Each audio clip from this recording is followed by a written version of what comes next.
Саламатсыздарбы, мен атым Мурат Кочкор уулу. Өкмөттүн казино кумаркана ачуу боюнча ниети коомдо катуу талкууга алынат окшойт. Мындан бир канча ай мурда дагы алынды болчу.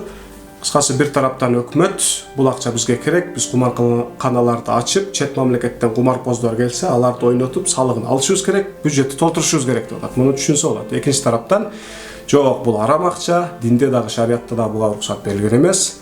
Арамдан келгенден көрө келбей эле койсун. Арам акчадан адал дашторкон жайылбайт деген диний көз караштын ортосунда талкуу кызып атат окшойт.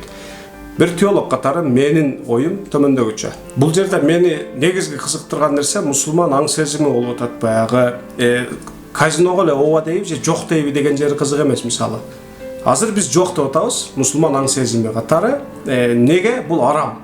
Арам келбеш керек депчи мисалы. Менде бир суроо, мисалы, эртең кудум ушундай логика менен дүйнөдөгү бизге эң жакпаган, эң капыр, мисалы үчүн инвестор тарабынан чоң бир инвестиция жасалып, учак чыгарабыз деп калса, мисалы, Кыргызстанда. Биз ошого каршы чыгабызбы, мисалы үчүн? Арам, киши өзү арам, акчасы толугу менен арам.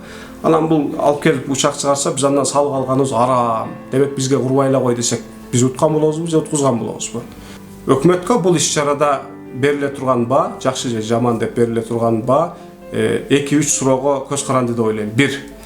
Өкмөт буларды ачуу менен, кумарканаларды ачуу менен биз кыргыз жарандарын запкы тартып калышын, терс таасир алып калышын алдын алабыз деп атат. Башкача айтканда, кыргыз жарандарын киргизбей коебуз. Демек киргизбей койгондон кийин ойноп акчасын уткузуп, эртеси башын чапчып, карызга батып, үй бүлөлөр бузулуп кеткен окуялар катталбайт. Себеби биз кыргыздарды киргизбейбиз деп атат. Ушул суроого канчалык буну айтып коюш оңой, бирок канчалык реалдуулук ашат, канчалык реалдуу механизмдер даяр ушул нерсени тыйпыл кылып кыргыздарды, кыргыз жарандарын тыйыш боюнча. Бул биринчи суроо өкмөткө. Экинчи суроо, биздин өлкөдө мындай чоң иштер, чоң акча аралашкан иштер кантип чечилерин, кантип ишке ашарын баарыбыз билебиз да. Муну эми жашырган да эмне.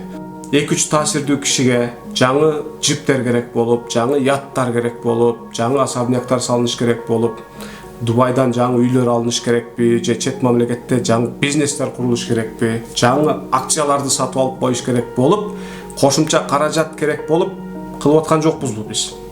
Кыскасы ушул 3 суроого ооба же жок деп ынанымдуу, реалдуу механизмдер менен жооп берсе өкмөт, мына ошого карап өкмөттүн бул иш-чарадагы, бул багыттагы иш-чарасын туура же туура эмес деп аныктаганга мүмкүн болот деп ойлойм. Өкмөт бул суроолорго ооба же жок деп ынанымдуу кылып жооп бере алабы? Реалдуу иш пландарын көргөзө алабы, механизмдерин? Мен билбейм.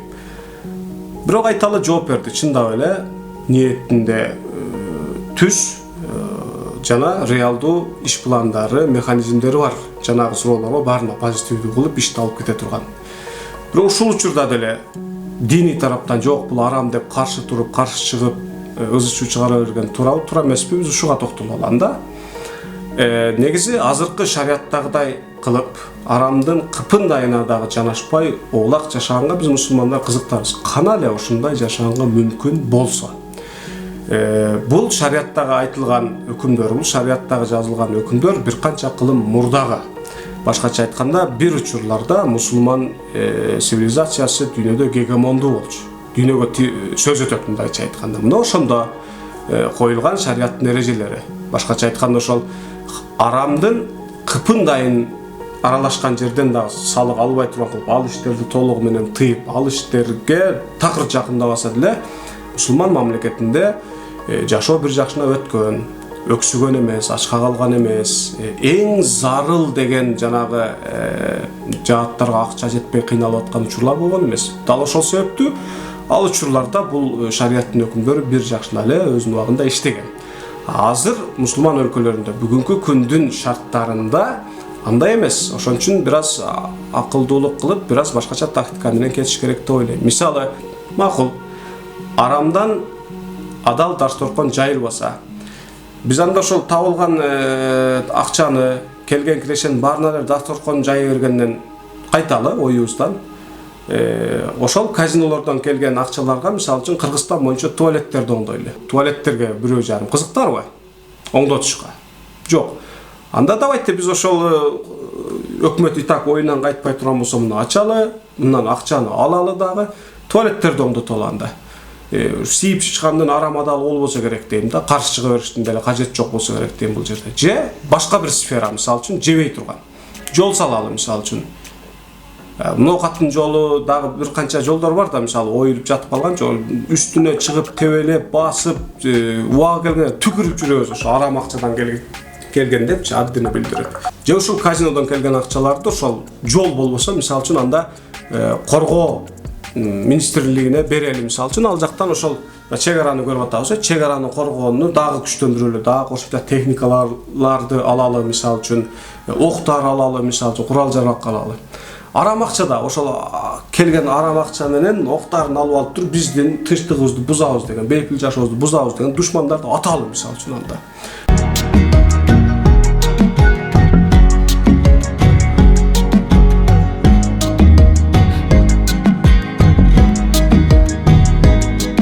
Айтайын дегеним, азыр ошол арамдын кыпындайынан дагы толугу менен узак оолак болуп жашаштын өзү мүмкүн эмес. Мисалы биздин өлкөдө бир топ мейманкана бар. Бул мейманканалардын баарында эле жубайлар барбайт, мисалы үчүн. Арам иштер болуп атат, салык түшүп атат мындан. Арак чыгарган, спирттик ичимдик чыгарган чоң компаниялар бар, мен билгенден. Алардан салык алынып атат. Алар ичилген ресторан, кафелер бар. Алар ичилген мейманканалар бар. Алардын саткан магазиндер бар. Мисалы үчүн баарынан салык келип атат. Бул салык Кыргызстанга колдонуп атат. Балким пенсия, пособия берилип атат, жолдор салынып атат, мектептер оңдолуп атат дегендей. Дагы башка кандайдыр бир сарпташ керек болгон жааттар болсо сарпталып атат. Демекки бир аз аралашып атабыз баарыбыз эле. Биз акчабызды сактаган, акча которуп аткан банктар көпчүлүгү патенти еврейлерге мисалы тиешелүү. Биз аба жолдорунун көпчүлүк фирмалардын, чоң фирмалардын патенттери еврейлерге тиешелүү. Ажыга умрага деле барып келип атабыз. Капырлардын кымбат машиналарын минип атабыз, уюк телефондорун колдонуп атабыз. Салым кетип атат. Мен билгенден биздин өлкөдө деле сатылган бир топ продукциянын патентин түпкүрү еврейлерге барып такалат. Израилдик еврейлерге барып такалгандары бар, мисалы үчүн. Биз ошолорду колдонуу менен акчасы кимге кетип атат? Аларга кетип атат, мисалы, алардын Палестинага кылган мамилесин баарыбызга маалым, мисалы үчүн. Андыктан биз азыр нөл ката кылып, арамдан толугу менен моунтуп жашайбыз дегенге андай положенияда эмеспиз биз, мындайча айтканда. Акылдуулук менен, ийкемдүүлүк менен бул ситуациядан, бул абалдан чыгып кетиш керек, өтүп кетиш керек. Балким күчтөнүп, акчасы көп болуп, арамды аралаштырбаганда дагы биздин тиричилигибиз аксабай калган учурда, балким анда ошо четтетип койсо боло береттир мындай нерселерди.